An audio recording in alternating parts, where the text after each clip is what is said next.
Hi, my name is Amanda Paul, and I am here to talk about the greatest impact that fieldwork has had for me. So, working especially under one of the ELA teachers, I feel like something that really had the greatest impact on me personally was getting to see the relationship that she built with her students. Every day when the kids would come into the classroom, she would do such a phenomenal job at making the lessons so engaging. And I feel like, especially that she taught an ICT class, a lot of the times I feel like when students have reading disabilities, they're so hesitant to maybe engage in the ELA work because they're so used to it being so challenging. But she really went above and beyond to have a lot of like student-led activities where they were reading and writing, but it wasn't in a way that was so intimidating, where it was kind of made more as if it was an activity. So you can truly see that the students enjoyed coming to class. And I particularly remember when I would talk to some of them and help them in group work, they would always say like how they were excited for what they would be doing that day. And there was a couple of kids that were, typically people that struggled with reading, and they would even say like, oh, we love coming to this class because, we're working on King Arthur.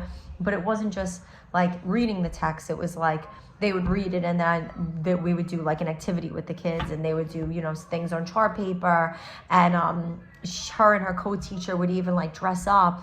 They would wear like the crown one day, and they would do things like get the kids excited to actually want to come to class and learn about it. So I think that was definitely one of the most impactful things I've learned, was that things don't have to be as intimidating if you find a way to make them interactive, engaging, and fun. The second thing I really think that impacted me too was how they were able to differentiate the instruction. Because it was an ICT class, they had some students that struggled, but they also had some ELL students, maybe about 4 of them.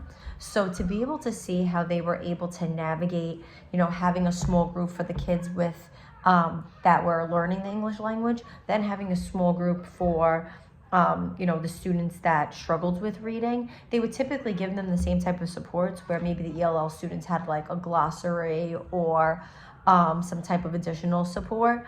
But they both had sentence starters and different things. And then they even would go and challenge the kids that were at the college and career ready reading level, which was hard because it's so broad. I would even see them giving them like harder texts or more challenging fast finishers. A couple times they did some type of transfer lessons where they might have taught them how to find like the author's purpose in a text, and then the next piece would be that those students would have to go find it not just in a regular text like the other kids, but they would have to go find it in like a social studies text, and they would transfer it to other subjects.